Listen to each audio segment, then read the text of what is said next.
Guys, welcome back to my YouTube channel. ಎಲ್ರಿಗೂ good morning. ಬನ್ನಿ ಇವತ್ತಿನ ವ್ಲಾಗ್ ಸ್ಟಾರ್ಟ್ ಮಾಡೋಣ. ಇವತ್ತಿನ ಡೈಲಿ ವ್ಲಾಗ್ಗೆ ತಮ್ಮೆಲ್ಲರಿಗೂ ಮತ್ತೊಮ್ಮೆ ಸ್ವಾಗತ. ಬನ್ನಿ ಇವತ್ತಿನ ಸ್ಟಾರ್ಟ್ ಮಾಡೋಣ. ಆ್ಯಕ್ಚುಲಿ ಇವತ್ತು ಗ್ರಹಣ ಇದೆ. ನಿನ್ನೆ ಈವ್ನಿಂಗೇ ಸ್ಟಾರ್ಟ್ ಆಗಿದೆ. ಇವತ್ತು ಈವ್ನಿಂಗ್ 7 o'clock ಮುಗಿಯುತ್ತೆ. ಸೊ ಹಾಗಾಗಿ ಇವತ್ತು ಮಧ್ಯಾಹ್ನ 3 ಗಂಟೆಯಿಂದ ಅರೌಂಡ್ ಸಂಜೆ 7 ಗಂಟೆವರೆಗೂ ಏನು ಊಟ ಎಲ್ಲ ಎಂತ ಮಾಡೋವಾಗಿಲ್ಲ. ಸೊ ಅಷ್ಟರೊಳಗೆ ಏನಾದರೂ ಇದೆ ಊಟ ಎಲ್ಲ ಮುಗಿಸ್ಕೊಂಬಿಡಿ. ಆಮೇಲೆ ಊಟ ಎಲ್ಲ ಸೇವನೆ ಮಾಡೋಂಗಿಲ್ಲ. ಏನು ಗೊತ್ತಾ, ಯಾರಾದರೂ ಏನಾದ್ರು ಹೇಳ್ತಾ ಇದ್ದಾರೆ ಅಂದರೆ ಅದನ್ನು ಯೋಚನೆ ಮಾಡಿ, ಥಿಂಕ್ ಮಾಡಿ, ಅದು ಸರಿನೋ ತಪ್ಪೋ ಅಂತೇಳಿ ನೀವೇ ಯೋಚನೆ ಮಾಡಿ ಫಾಲೋ ಮಾಡಿ. ನಿಮ್ಗೇನಾದರೂ ಸರಿ ಅನಿಸ್ತಾ ಇಲ್ಲ ಅದ್ರಲ್ಲಿ ಬಿಟ್ಬಿಡಿ. ಸೊ ಗ್ರಹಣ ಅಂತಂದರೆ ತುಂಬ ಕೆಟ್ಟದ್ದು ಗೈಸ್, ಓಕೆನಾ. ಆ ಟೈಮಲ್ಲಿ ನಾವು ಏನಾದರೂ ಸೇವನೆ ಮಾಡೋದ್ರಿಂದ ಗ್ರಹಣ ಹಿಡ್ದಿರುತ್ತಲ್ಲ, ಸೊ ಆವಾಗ ನೆಗೆಟಿವಿಟಿ ನಮ್ಮ ಬಾಡಿಯಲ್ಲಿ ತುಂಬಾ ಇರುತ್ತೆ.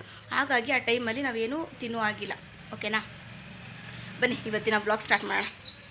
ಗೈಸ್, ಇವತ್ತಿನ ಬ್ರೇಕ್ಫಾಸ್ಟ್ ಬಂದುಬಿಟ್ಟು ಸ್ವಲ್ಪ ಅವಲಕ್ಕಿ ತೊಗೊಂಡಿದ್ದೀನಿ. ಒಂದು ಬಟ್ಲಲ್ಲಿ ಚಿಕ್ಕ ಬಟ್ಲಿದೆ, ಅದನ್ನು ಅಳತೆ ಮಾಡಿಬಿಟ್ಟೆ ತೊಗೊತೀನಿ. ಆದಷ್ಟು ಕಾರ್ಬ್ಸ್ ಆಗುತ್ತೆ. ಹಾಗೆ ಸ್ವಲ್ಪ ಕ್ಯಾರೆಟ್ ಪಲ್ಯ ಮಾಡ್ಕೊಂಡಿದ್ದೀನಿ. ಒಂದು ಕ್ಯಾರೆಟ್ ಪಲ್ಯ ಒಂದು ಕ್ಯಾರೆಟಲ್ಲಿ ಮಾಡ್ಕೊಂಡಿದ್ದಂಥದ್ದು. ಹಾಗೆ ಫ್ರೂಟ್ಸ್ಗೋಸ್ಕರ ಕಲ್ಲಂಗಡಿ ಹಣ್ಣು ತೊಗೊಂಡಿದ್ದೀನಿ. ಹಾಗೆ ಒಂದು ಸ್ವಲ್ಪ ಸೌತೆಕಾಯಿ ತೊಗೊಂಡಿದ್ದೀನಿ. ಸೊ ಒಂದು ಸ್ವಲ್ಪ ಹಾಗೆ ಮಜ್ಜಿಗೆ ತೊಗೊಂಡಿದ್ದೀನಿ. ಮಜ್ಜಿಗೆ ಇರಲೇಬೇಕು. ಇತ್ತೀಚೆಗೆ ಫುಲ್ ಸೆಕೆ ಆಗ್ತಾಯಿದೆಯಲ್ಲ, ಹಾಗಾಗಿ ಸ್ವಲ್ಪ ಮಜ್ಜಿಗೆ 3 times ಕೂಡ ಇರಲೇಬೇಕು ನನಗೆ. ಇದಿಷ್ಟು ಇವತ್ತಿನ ನನ್ನ ಬ್ರೇಕ್ಫಾಸ್ಟ್. ಈ ರೀತಿ ತಿಂದರೆ ಹೊಟ್ಟೆನೂ ತುಂಬುತ್ತೆ. ಹಾಗೆ ನಾವು ಜಾಸ್ತಿ ತಿಂದೀವಿ ಅಂತಲೂ ಅನಿಸುತ್ತೆ. ಹಾಗೆ ನಮಗೆ ಪ್ರೋಟೀನ್, ಫೈಬರ್ಸ್ ಎಲ್ಲದೂ ಸರಿ ಪ್ರಮಾಣದಲ್ಲಿ ಕೂಡ ಸಿಗುತ್ತೆ. ಇನ್ ಕೇಸ್ ಫ್ರೂಟ್ಸ್ ಇಲ್ಲ ಅಂತ ಹೇಳಿದ್ರೆ ನೀವು ಮೊಳಕೆ ಕಾಳನ್ನೆಲ್ಲ ನೀವು ನೆನೆ ಹಾಕೊಂಡು ಕೂಡ ಅದನ್ನು ತಿನ್ಕೊಬೋದು. ಬನ್ನಿ ನಮ್ಮ ಗಾರ್ಡನ್ ಹತ್ರ ಹೋಗ್ಬಿಟ್ಟು ಬರೋಣ. ಟೊಮೆಟೊ ಎಷ್ಟೊಂದು ಬಿಟ್ಟಿದೆ, ಬನ್ನಿ ತೋರಿಸ್ತೀನಿ ನಿಮಗೆ. ಗೈಸ್ ಟೊಮೆಟೊಸ್ ನೋಡಿ ಎಷ್ಟು ದೊಡ್ಡವು ಇದೆ ನೋಡಿ, ಸಿಕ್ಕಾಬಟ್ಟೆ ಬಿಟ್ಟಿದೆ ಟೊಮೆಟೊಗಳೆಲ್ಲ ನೋಡಿ. ಒಂದು 8 ದಿನದ ಮೇಲಾಯ್ತು ನಾನು ಈ ಕಡೆ ಬಂದೇ ಇಲ್ಲ. ನೋಡಿ ಇಲ್ಲಿ ನೋಡಿ ಎಷ್ಟು ದೊಡ್ಡದಿದೆ. ಇದಕ್ಕೆ ಇದೆಲ್ಲ ತೆಗೆದುಬಿಟ್ಟು ಒಂದು ಕಡ್ಡಿ ಸಿಕ್ಸ್ಬೇಕು ಗೈಸ್. ಕಡ್ಡಿ ಸಿಕ್ಸ್ಬಿಟ್ಟು ನೀಟಾಗಿ ಕಟ್ಟಿಡಬೇಕು ಇದನ್ನು, ಅವಾಗೆ ಚೆನ್ನಾಗಿ ಬರೋದು. ನೋಡಿ ಟೊಮೆಟೊ ಎಷ್ಟು ದೊಡ್ಡದಿದೆ ಅಲ್ವಾ ಗೈಸ್. ಈರುಳ್ಳಿ ನೋಡಿ, ಈರುಳ್ಳಿ ಕೂಡ ಎಲ್ಲ ಬಂದಿದೆ. ಎಲ್ಲ ತೆಗಿಬೇಕು, ಎಲ್ಲ ಹಾರ್ವೆಸ್ಟ್ ಮಾಡಬೇಕು ಒಂದಿನ. ನೋಡಿ ಎಲ್ಲ ವೇಸ್ಟ್ ಎಲ್ಲ ಇಲ್ಲೇ ಹೋಗ್ಬಿಟ್ಟಿರ್ತಾರೆ. ನೋಡಿ ಈರುಳ್ಳಿ ಎಲ್ಲ ಬಂದಿದೆ ಗೈಸ್. ಈ ಬೆಂಡೆಕಾಯಿ ನೋಡಿ ಎಷ್ಟು ದೊಡ್ಡದಾಗಿದೆ. ಸೊ ಬೀಜಕ್ಕಾಗಲಿ ನೆಕ್ಸ್ಟ್ ಮಳೆಗಾಲದಲ್ಲಿ ಹಾಕ್ಬೋದು ಅಂತೇಳಿ ಹಾಗೆ ಬಿಟ್ಟಿದ್ದೀನಿ. ಇದು ಒಂದು, ಹಾಗೆ ಇಲ್ಲೊಂದಿದೆ ನೋಡಿ. ಸೊ ಇವೆರಡೂ ಬೀಜ ಆಗಲಿ ಅಂತೇಳಿ ಬಿಟ್ಟಿದ್ದೀನಿ, ಮಳೆಗಾಲಕ್ಕೆ ಹಾಕ್ಬೇಕು ಇವೆರಡೂ. ನೆಕ್ಸ್ಟು ಇದು ಮೆಂತ್ಯಕಾಳು ಬೀಜ ನೋಡಿ, ಇದೆಲ್ಲ ಬೀಜ ಆಗ್ತಾಯಿದೆ. ನೆಕ್ಸ್ಟ್ ಇದನ್ನೆಲ್ಲ ನೀಟಾಗಿ ಸೀಡ್ಸ್ನೆಲ್ಲ ತಗೊಂಡು ಇಟ್ಕೊಬೇಕು ಗೈಸ್. ಇಲ್ಲಿ ನೋಡಿ ಟೊಮೆಟೊ ಎಷ್ಟೊಂದು ಬಿಟ್ಟಿದೆ ನೋಡಿ. ಇಲ್ಲೆಲ್ಲ ಮೇಲೆಲ್ಲ ಹೂವು ಆಗ್ತಾಯಿದೆ. ಇನ್ನು ಸಿಕ್ಕಾಬಟ್ಟೆ ಬಿಡುತ್ತೆ ಗೈಸ್ ಟೊಮೆಟೊ ಮಾತ್ರ ಇನ್ಮೇಲೆ. ನೋಡಿ ಇಷ್ಟು ಬೆಂಡೆಕಾಯಿ ಸಿಕ್ತು. ಸದ್ಯಕ್ಕೆ ಇದನ್ನು ಕಿತ್ಕೊಂಡು ಮನೆ ಕಡೆ ಹೋಗ್ತಾಯಿದ್ದೀನಿ. ಇನ್ನು ಮೂಲಂಗಿ ಅದೆಲ್ಲನೂ ಬಿಟ್ಟಿದೆ. ಬಟ್ ಅದನ್ನ ಏನಾರು ಕಿತ್ಕೊಳ್ಳಿಕ್ಕೆ ಒಂದು ಪುಟ್ಟಿ ಆ ಥರದ್ದು ಏನಾದ್ರು ತರಬೇಕಿತ್ತು, ಏನು ತೊಗೊಂಬಂದಿಲ್ಲ. ಹಾಗಾಗಿ ಬೆಂಡೆಕಾಯಿ ಇಷ್ಟು ಸಿಕ್ತು, ತೊಗೊಂಡು ಇವಾಗ ಮನೆ ಹತ್ರ ಹೋಗ್ತಾಯಿದ್ದೀನಿ. ಬನ್ನಿ ಹೋಗೋಣ, ಮನೇಲಿ ಸ್ವಲ್ಪ ಕೆಲಸ ಇದೆ. ಸೊ ಇವತ್ತು ಏನು ಮಾಡ್ತೀನಿ ಅಂತೇಳಿ ನಿಮಗೆ ತೋರಿಸ್ತೀನಿ ಬನ್ನಿ ಗೈಸ್. ನೋಡಿ ಇದಿಷ್ಟು ಕರಿಬೇವಿನ ಸೊಪ್ಪು. ಸೊ ಇದನ್ನೆಲ್ಲ ಬಿಡಿಸಿ ಒಣಗಿಸಿ ಇಟ್ಕೊಳ್ಳೋಣ ಅಂತ. ಹೇರ್ ಕೇರ್ಗೆ, ಸ್ಕಿನ್ ಕೇರ್ಗೆ ಎಲ್ಲದನ್ನು ಉಪಯೋಗಿಸ್ಬೋದು. ಹಾಗಾಗಿ ಎಲ್ಲ ನೀಟಾಗಿ ಬಿಡಿಸಿ ಇಟ್ಕೊತೀನಿ ಇವಾಗ ಗೈಸ್. ನೋಡಿ ಇದಿಷ್ಟು ಬಿಡಿಸಿ ಇಟ್ಕೊಳ್ಳೋಣ. ಹೆಂಗೂ ಇವಾಗ ಬಿಸಿಲು ಇದೆಯಲ್ಲ, ಇದನ್ನು ಒಣಗಿಸಿ ಇಟ್ಕೊಂಡ್ರೆ ಏನಕ್ಕಾದ್ರೂ ಉಪಯೋಗ ಆಗುತ್ತೆ. ನಾವು ಫ್ರೆಶ್ಶಾಗಿ ಕರಿಬೇವಿನ ಸೊಪ್ಪು ಸಿಗಲಿಲ್ಲ ಅಂದರೆ ಇದು ಒಣಗಿರೋದನ್ನು ಕೂಡ ಹಾಕ್ಬೋದು. ಕೆಲವು ಸರಿ ಒಗ್ಗರಣೆಗೆಲ್ಲ ಉಪಯೋಗಿಸ್ಬೋದು. ನಿಮ್ಮ ಮನೇಲಿ ಏನಾದರೂ ಜಾಸ್ತಿ ಇದ್ದರೆ ಈ ರೀತಿ ಮಾಡಿ ಇಟ್ಕೊಳ್ಳಿ. ಸಿಕ್ಕಾಗ ಈ ರೀತಿ ಎಲ್ಲ ನೀಟಾಗಿ ಬಿಡಿಸಿಟ್ಕೊಂಡು ಒಣಗಿಸಿ ಎತ್ತಿಟ್ಕೊಳ್ಳಿ. ಆರಾಮ್ಸೆ ಯೂಸ್ ಆಗುತ್ತೆ ನಿಮಗೆ ಗೈಸ್. ಹಾಗೆ ಇನ್ನು ಇವತ್ತು ಸ್ವಲ್ಪ ಬಾಡಿ ಸ್ಕ್ರಬ್ ಕೂಡ ಖಾಲಿಯಾಗಿತ್ತು, ಹಾಗಾಗಿ ಅದು ಕೂಡ ಮಾಡ್ಕೊಳ್ಳೋಣ ಅಂಥೇಳಿ ಎಲ್ಲದನ್ನು ರೆಡಿ ಮಾಡಿ ಇಟ್ಕೊಳ್ತಾ ಇದ್ದೆ. ಆದಷ್ಟು ಸ್ವಲ್ಪ ಸೋಪ್ನ ಅವಾಯ್ಡ್ ಮಾಡ್ತೀನಿ. ಏನಕ್ಕಂದರೆ ಒಂದು ಸ್ವಲ್ಪ ಇಚ್ಚಿಂಗ್ ಅಂತೇಳಿ ಅನಿಸುತ್ತೆ. ಪ್ರತಿನಿತ್ಯ ಅದನ್ನೇ ಯೂಸ್ ಮಾಡೋದ್ರಿಂದ ಆ ರೀತಿ ಅನಿಸುತ್ತೆ ನನಗೆ. ಯಾವಾಗಾದರೂ ಒಂದು ಸಲ ಅಂದರೆ ವಾರದಲ್ಲಿ 1 ಸಲ 2 ಸಲ ಏನು ಅನಿಸಲ್ಲ. ಡೈಲಿ ನಾನು ಅದನ್ನೇ ಯೂಸ್ ಮಾಡ್ತಾಯಿದ್ದೀನಿ ಅಂತ ಹೇಳಿದ್ರೆ ಒಂಥರ ಇರಿಟೇಷನ್ ಆಗಿಬಿಡುತ್ತೆ ನನಗೆ. ಹಾಗಾಗಿ ಆದಷ್ಟು ಮನೆಯಲ್ಲಿ ಮಾಡುವಂತಹ ಸ್ಕ್ರಬ್ನ ನಾನು ಯೂಸ್ ಮಾಡ್ತೀನಿ.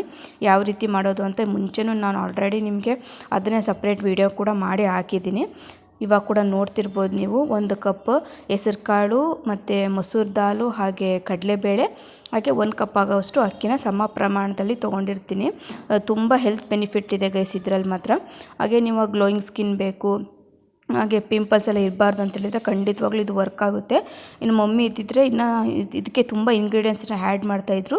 ಬಟ್ ನಾನು ಏನೇನು ಆ್ಯಡ್ ಮಾಡಿದ್ದೀನಿ ಅಂತೇಳಿ ತೋರಿಸ್ತೀನಿ. ನಮ್ಮಮ್ಮ ಸ್ವಲ್ಪ ಬೇರೆ ಕೆಲಸದಲ್ಲಿದ್ದರು, ಹಾಗಾಗಿ ಇವತ್ತು ನಾನೇ ಮಾಡ್ತಾಯಿದ್ದೀನಿ. ಸೊ ಯಾರ ಮೇಲೂ ಡಿಪೆಂಡ್ ಆಗಲ್ಲ ಗೈಸ್, ನಾನು ಬೇಕು ಅಂದರೆ ನಾನೇ ಮಾಡ್ಕೊಂಡ್ಬಿಡ್ತೀನಿ. ಸೊ ನೋಡಿ ಇವಾಗ ಒಂದೊಂದನ್ನಾಗಿ ಹುರ್ಕೊಬೇಕು. ಏನು ಹುರ್ಕೊಳ್ತೀನಿ ಅಂತೇಳಿದರೆ ಸ್ವಲ್ಪ ಭಾಳ ದಿನ ಇರಲಿ ಅಂಥೇಳಿ. ಕೆಲವೊಂದು ಸಲ ನಾವು ಒದ್ದೆ ಕೈಯಲ್ಲೂ ಕೂಡ ಮುಟ್ಟಿರ್ತೀವಲ್ವ, ಹಾಗಾಗಿ ಹುರ್ಕೊಂಡು ನಾವು ಪುಡಿ ಮಾಡೋದ್ರಿಂದ ಒಳ್ಳೆ ಘಮನೂ ಚೆನ್ನಾಗಿರುತ್ತೆ, ಹಾಗೆ ತುಂಬ ದಿನ ಬಾಳಿಕೆ ಕೂಡ ಬರುತ್ತೆ. ಹಾಗಾಗಿ ಎಲ್ಲದನ್ನು ಹುರ್ಕೊಂಡು ಈ ರೀತಿ ಎತ್ತಿಟ್ಟಿರ್ತೀನಿ. ಇವತ್ತು ಇವು ನೀಟಾಗಿ ಎಲ್ಲ ಹುರಿದು ಎತ್ತಿಟ್ಕೊಂಡೆ ನೆಕ್ಸ್ಟ್ ಡೇ ನಾನು ಮಿಕ್ಸಿಗೆ ಹಾಕ್ತೀನಿ. ಬಿಕಾಸ್ ಬಿಸಿ ಇರುವಾಗಲೇ ಹಾಕಲ್ಲ, ತಣ್ಣಗಾಗಬೇಕು. ಹಾಗಾಗಿ ಇದನ್ನು ನೆಕ್ಸ್ಟ್ ಡೇ ಇವಾಗ ಮಿಕ್ಸರ್ ಮಾಡ್ಕೊತಾ ಇದ್ದೀನಿ. ನೋಡ್ತಿರ್ಬೋದು ಎಷ್ಟು ಕಲರ್ಫುಲ್ಲಾಗಿದೆ ಅಂತೇಳಿ. ಪ್ರತಿಯೊಂದೂ ನಾನಿವಾಗ ಮಿಕ್ಸರ್ ಮಾಡ್ಕೊತೀನಿ. ನೀವು ಮಿಲ್ಲಲ್ಲಾದರೂ ಹಾಕ್ಸ್ಕೊಂಬರ್ಬೋದು, ನಾನು ಸ್ವಲ್ಪನೇ ಎಲ್ಲ ಮಾಡ್ಕೊತೀನಿ. ಹಾಗಾಗಿ ಇಲ್ಲೇ ನಮ್ಮ ಮನೆಯಲ್ಲೇ ನಾನು ಮಿಕ್ಸರ್ ಜಾರ್ಗೆ ಹಾಕ್ಕೊಂಡು ಮಿಕ್ಸರ್ ಮಾಡ್ಕೊಂಡ್ಬಿಡ್ತೀನಿ. ನೋಡ್ತಿರ್ಬೋದು ನೀವು ಎಷ್ಟು ವೈಟ್ ಕಲರಾಗಿ ಪೌಡರ್ ಆಗ್ತಾಯಿದೆ ಅಂತೇಳಿ. ನೆಕ್ಸ್ಟ್ ನಾನು ಇದಕ್ಕೆ ಏನೆಲ್ಲ ಆ್ಯಡ್ ಮಾಡ್ತೀನಿ ಅಂತೇಳಿ ನಿಮಗೆ ತೋರಿಸ್ತೀನಿ ನೋಡಿ. ಫಸ್ಟ್ ನಾನಿಲ್ಲಿ ರೋಸ್ನ ಆ್ಯಡ್ ಮಾಡ್ಕೊತಾ ಇದ್ದೀನಿ. ನೆಕ್ಸ್ಟ್ ನಾನಿಲ್ಲಿ ನ್ಯಾಚುರಲ್ ಆಗಿ ರೋಸ್ ಪೆಟಲ್ಸ್ ಹಾಕ್ತಾಯಿದ್ದೀನಿ. ನೀವು ಆಚೆ ಕಡೆಯಿಂದ ತರಿಸಿದ್ರೆ ಅದಕ್ಕೆ ಸ್ವಲ್ಪ ಪರ್ಫ್ಯೂಮ್ ಎಲ್ಲ ಆ್ಯಡ್ ಮಾಡಿರ್ತಾರೆ. ಸೊ ಅದಕ್ಕಿಂತ ಬೆಸ್ಟ್ ಅಂತ ಹೇಳಿದ್ರೆ ರೋಸ್ನ ತಂದುಬಿಟ್ಟು ಒಣಗಿಸ್ಕೊಳ್ಳಿ, ಅಥವಾ ನಿಮ್ಮ ಮನೆಗಳ ಹತ್ರ ಗಿಡ ಏನಾದರೂ ಇದ್ದರೆ ಅದನ್ನು ಕೂಡ ಒಣಗಿಸ್ಕೊಂಡು ಇಟ್ಕೊಬೋದು. ನೆಕ್ಸ್ಟ್ ನಾನಿಲ್ಲಿ ನ್ಯಾಚುರಲ್ ಆಗಿರುವಂತಹ ಟರ್ಮರಿಕ್ ಹಾಕ್ತಾಯಿದ್ದೀನಿ. ಇದನ್ನು ಅಷ್ಟೇ ನಾವೇ ಕುಟ್ಬಿಟ್ಟು ಮಾಡಿರುವಂತಹ ಟರ್ಮರಿಕ್. ನೆಕ್ಸ್ಟ್ ನಾನಿಲ್ಲಿ ಆರೆಂಜ್ ಪೌಡರ್ನ ಆ್ಯಡ್ ಮಾಡ್ತಾಯಿದ್ದೀನಿ. ಅಂದರೆ ಕಿತ್ತಳೆ ಸಿಪ್ಪೆ ಬರುತ್ತಲ್ಲ ಗೈಸ್, ಅದನ್ನೇ ಪೌಡರ್ ಮಾಡಿ ಇಟ್ಕೊಂಡು ಅದನ್ನೇ ನಾವು ಬಳಸ್ಬೋದು. ನೆಕ್ಸ್ಟ್ ನಾನಿಲ್ಲಿ ಬಾಪ್ಚಿ ಸೀಡ್ಸ್ ಹಾಕ್ತೀನಿ. ಇದು ಆನ್ಲೈನಲ್ಲಿ ಕೂಡ ಸಿಗುತ್ತೆ, ನಿಮ್ಗೆ ಇದು ಗೊತ್ತಿಲ್ಲ ಅಂತಂದರೆ. ಇದ್ರ ಬಗ್ಗೆ ನಿಮಗೇನೋ ಇನ್ಫಾರ್ಮೇಷನ್ ಬೇಕು ಅಂತ ನೀವು ಬೇಕಾದರೆ ಸರ್ಚ್ ಮಾಡ್ಬೋದು. ತುಂಬಾ ಒಳ್ಳೆ ಹೆಲ್ತ್ ಬೆನಿಫಿಟ್ ಇದೆ. ಇದನ್ನು ಕೆಲವೊಬ್ಬರು ಕಷಾಯ ಮಾಡಲಿಕ್ಕೂ ಕೂಡ ಯೂಸ್ ಮಾಡ್ತಾರೆ, ಆದರೆ ನಾನಿದು ಸ್ಕಿನ್ ಕೇರ್ ಆಗಿ ಯೂಸ್ ಮಾಡ್ತಾ ಇದ್ದೀನಿ. ತುಂಬ ಒಳ್ಳೆ ಚೆನ್ನಾಗಿ ಗ್ಲೋಯಿಂಗ್ ಸ್ಕಿನ್ ಕೊಡುತ್ತೆ ಇದು. ಇದಿಷ್ಟನ್ನು ಆ್ಯಡ್ ಮಾಡ್ತಾ ಇದ್ದೀನಿ. ನೆಕ್ಸ್ಟ್ ನಾನು ಇದಕ್ಕೆ ಸದ್ಯಕ್ಕೆ ಇವತ್ತಿಲ್ಲ, ಅದು ಒಣಗಾಕಿಟ್ಟಿದ್ದೀನಿ. ಕರಿಬೇವಿನ ಸೊಪ್ಪು, ಬೇವಿನ ಸೊಪ್ಪನ್ನ ಸ್ವಲ್ಪ ಒಣಗಾಕಿಟ್ಟಿದ್ದೀನಿ. ಸೊ ಅದು ಒಣಗಿದ ಮೇಲೆ ಅದನ್ನು ಕೂಡ ಇದಕ್ಕೆ ಆ್ಯಡ್ ಮಾಡ್ತೀನಿ. ಯಾವ ರೀತಿ ಯೂಸ್ ಮಾಡಬೇಕು ಅಂತ ಕೂಡ ತೋರಿಸ್ತಾ ಇದ್ದೀನಿ ನೋಡಿ. 1 ಸ್ಪೂನ್ ಆಗೋವಷ್ಟು, ಅಂದರೆ ನಿಮ್ಗೆ ಎಷ್ಟು ಬೇಕೋ ಅಷ್ಟು ತೊಗೊಂಡು ಅದಕ್ಕೆ ಹಾಲು, ಮೊಸರು ಅಥವಾ ನೀರು, ಜೇನುತುಪ್ಪ ಯಾವುದಾದ್ರೂ ಮಿಕ್ಸ್ ಮಾಡಿಕೊಂಡು ನೀವು ಅಪ್ಲೈ ಮಾಡ್ಕೊಬೋದು. ಫೇಸ್ಗೆ ಅಷ್ಟೇ ಅಲ್ಲ, ಫುಲ್ ಬಾಡಿ ಸ್ಕ್ರಬ್ ಆಗಿ ನೀವು ಯೂಸ್ ಮಾಡ್ಕೋಬೋದು. ತುಂಬ ಒಳ್ಳೆ ಗ್ಲೋಯಿಂಗ್ ಸ್ಕಿನ್ ಕೊಡುತ್ತೆ. ಒಂದು ಸತಿ ನೀವು ಟ್ರೈ ಮಾಡಿ ಗೈಸ್. ತುಂಬ ನನಗಂತೂ ಆಲ್ಮೋಸ್ಟ್ ಒಂದು 2 ಇಯರ್ಸಿಂದ ಯೂಸ್ ಮಾಡ್ತಾಯಿದ್ದೀನಿ, ಒಳ್ಳೆ ರಿಸಲ್ಟ್ ಕೊಟ್ಟಿದೆ ಗೈಸ್. ಇವತ್ತಿನ ಚಂದ್ರ ನೋಡಿ, ಗ್ರಹಣ ಮುಗ್ದಿದೆ. ನಂತರ ನಾನು ಇವಾಗ ವಿಡಿಯೋ ಕ್ಯಾಪ್ಚರ್ ಮಾಡ್ತಾಯಿದ್ದೀನಿ. ನೋಡಿ ಎಷ್ಟು ಚೆನ್ನಾಗಿ ಕಾಣಿಸ್ತಾ ಇದೆ. ನಿಮ್ಮ ಮನೆ ಕಡೆಗೂ ನೀವು ನೋಡಿದ್ದೀರಾ, ಕಮೆಂಟ್ ಮಾಡಿ ನೋಡಿ ನಮ್ಮ ಮನೆ ಹತ್ರ ಯಾವ ರೀತಿ ಕಾಣಿಸ್ತಾ ಇದೆ ಅಂತೇಳಿ ನೋಡಿ ಗೈಸ್. ಹಾಗೆ ಇವತ್ತಿನ ವ್ಲಾಗ್ ಕೂಡ ಇಲ್ಲಿಗೆ ಎಂಡ್ ಮಾಡ್ತಾ ಇದ್ದೀನಿ. ಆದಷ್ಟು ಬೇಗ ಮುಂದಿನ ವ್ಲಾಗಲ್ಲಿ ಸಿಗ್ತೀನಿ. ಅಲ್ಲಿವರೆಗೂ ಟೇಕ್ ಕೇರ್, ಬಾಯ್.